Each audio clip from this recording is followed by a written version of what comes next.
What's going on, everyone? In this video today, we're going to go over advice for beginner coaches out there so they can take their coaching business to the next level and hopefully make it their career. So as always, let's get right into the video.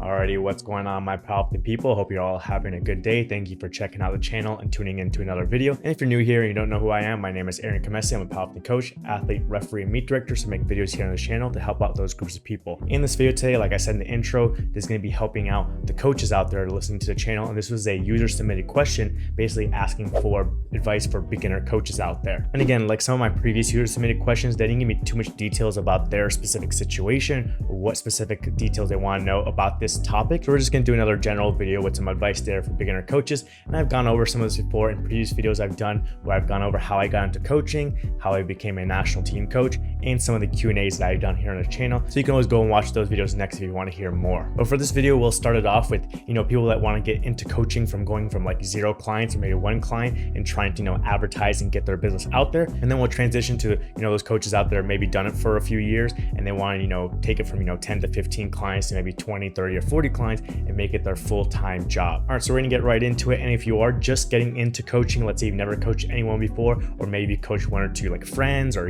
family members, significant others, something like that, then my advice to you is the same advice that was told to me when I first started, and it's to start for free. And this is something that I have mentioned online, on Instagram, on Reddit, and here on YouTube in my Q&As, is that starting for free is a good way to get in there because people don't have that risk of having to pay you when they don't know anything about you, your education and results, anything like that, and then risk them hiring a bad coach and losing a bunch of money on top of not being able to get stronger, maybe get injured, everything like that. So you're taking some of that risk away from them by lowering what the cost is for them to get in, which is 0. The cost is just them trusting that you know what you're doing and they're going to get results out of you. And this was advice that was given to me by Kelsey and Eric Henry when I was getting into my coaching back in 2013, 2014. I went on the powerlifting.com forums and I just made a post there saying, anyone who wants free programming, I'm trying to get into coaching, I'll write a free program for you and I'll help you out on a weekly basis. And I got a handful of people that signed up for me for free, and I built up from there to slowly charging more and more over time. So going to $5 a week, $10 a week,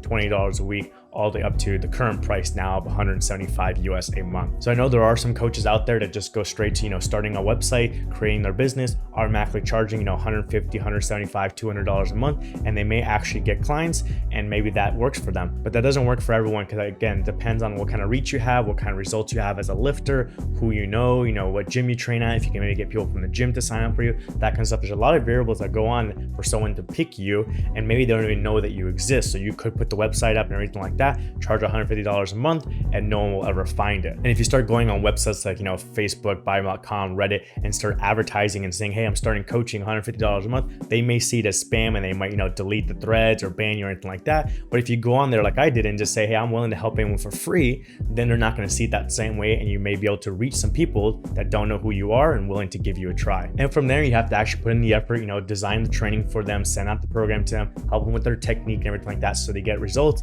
and they can see that it actually works, and maybe then they'll be willing to pay you. I did have some people that started off with me for free, and after some time they would just want to pay me because I kind of felt bad that continuing to get free programming because I never charged them. I just charged new people the price. When I was increasing it, I kept all the old people at whatever price they were at. So maybe after 12, 24, 48 weeks with that client charging nothing, then they might be willing to pay you $50 a month or $100 a month, something like that, because they'll feel bad doing it for free. In addition, whether they offer you money or you ask for money or anything like that, or you just keep everything free, is you want to be collecting these results, collecting data of what their starting numbers are, what their ending numbers are, so you can use it for marketing. You can put it on your website, you can advertise on Instagram, hey, look at the meet results from this lifter, they made this much progress in 16 weeks. In addition, you can ask them for testimonials. Say like, hey, can I use this picture of us together at this meet, and then can you write like a couple sentences about my coaching and what you like about it, so I can use that to advertise to get new clients that are actually going to be paying. So while you may not be getting money out of them, you can use the results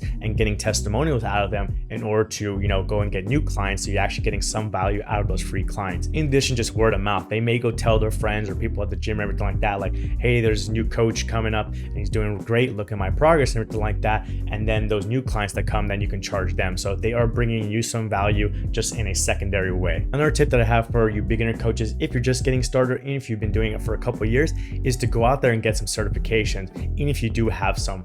I know a lot of them are stupid, or they might not apply to powerlifting and you're just kind of giving the certification company money or like that, but it does help.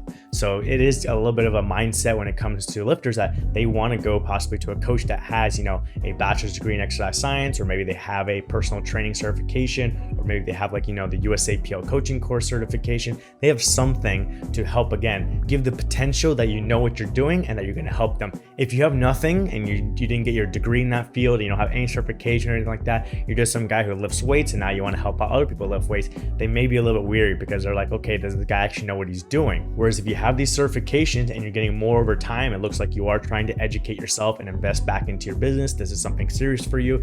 And if you are training some clients for free and people are seeing those results, they're saying, okay, this guy is dedicated, then they may be more likely to come and sign up with you. And even if it's not directly certification for, coaching like programming or meat day handling or something like that, like the USAPL coaching course, any other certification or any kind of achievement, for example, becoming a referee, can also be beneficial, because if someone is a state, national, international referee, it also means they're more likely to know the rule book, and knowing the rule book can help as a coach when it comes to the game day handling and knowing how to change attempts and everything like that. So then a lifter may be like, okay, this person's a referee, they're involved in the sport, they know the rules, let me go to this person, then going to this other person that has, no degrees, no certifications, no results, they're not a referee, anything like that. So again, the risk there's a little higher to choose that person rather than choosing the person that does have the certifications, does have the achievements, does have the testimonials, and putting the time and effort into growing their coaching business. Another piece of advice for you beginner coaches out there is to go find these internships that are now popping up in the sport of powerlifting. It's interesting that back when I started, there was nothing out there. There was only a couple of big name companies, a lot of people kind of doing things on their own. Now the big name companies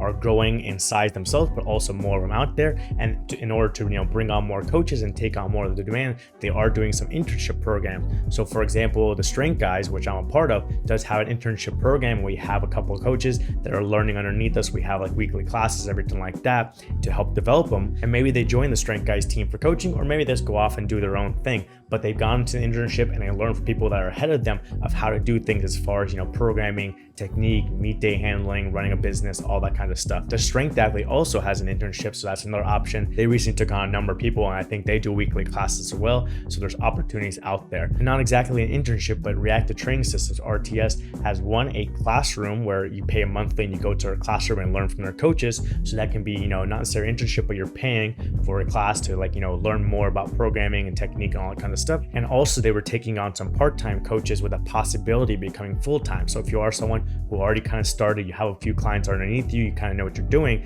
then there's opportunities like that where then you can switch over to part-time, work under a company like RTS, bring in some of their clients into your client pool so you get more clients, and then maybe you go full-time and join RTS, or maybe they're not looking for it, you're not interested, you kind of go off on your own, but now you gain more experience and got your name out there to more people. And another piece of advice, kind of going off of the last thing as far as internship, and another thing that I've done over time, is to join a team, because there can be a lot of benefits to joining a team and having not only ideas that you can bounce off each other, but people helping you out. It's hard for you to do your own marketing and run your own website and do your own billing and do your own taxes and coach your own lifters and everything like that, whereas you can be part of a team and have people handle different aspects. So you might have someone who's in charge of the website, someone who's in charge of the billing, someone who's doing the marketing, someone who's maybe can go to more meets than you, can handle your lifters at a national world championship if you can't attend. And so as a team, you can all work together and go farther than going by yourself. So when I first started, I was just doing coaching over on my own. And then after a couple of years, I joined with Squats and Science to do the coaching underneath their name, even though I was really by myself, until slowly over time, they brought in more coaches into their gym, and we tried to get them also into more online coaching. And then recently I made the transition over to the Strength Guys, which again is another team, a bigger team with more of a focus on online coaching so I can reach more people. And when I made the switch from Squats and Science to the Strength Guys, part of the reason why I made the switch is because I thought it'd be positive for me, that I'd be able to reach a bigger pool of people and be able to get more clients. But what I didn't realize is how positive it would be, because it's pretty crazy for the 4 to 6 weeks now that I've been with the Strength Guys, how many leads that they get and how many of them I've been able to convert and how many more clients I have. And many of them are international, because now I have clients that are in Australia, Hong Kong, Malta, UAE, so all around the world, rather than just being focused on USAPL athletes and only people I can directly reach. So it's definitely a great idea. If you can't do it right away, is after a few years of kind of doing things on your own and building up your name and results and stuff like that, trying to see what team you can join to basically take it to that next level and make it a full-time career for you, rather than just maybe a hobby that you're doing on the side where you're coaching 5 clients, but you still have your regular 9-to-5 job. All right, if you want to learn more about the story of how I got into coaching and maybe take some more tips and tricks from that, you can check out this video here next. And if you want to learn more specifically about how I became a national team coach, if that's a path that you want to take to become an assistant coach for a national team and then the head coach for a national team, you can check out this video right here that will go over all of that. Other than that, hope you guys are having a good day, and I'll see you in the next video.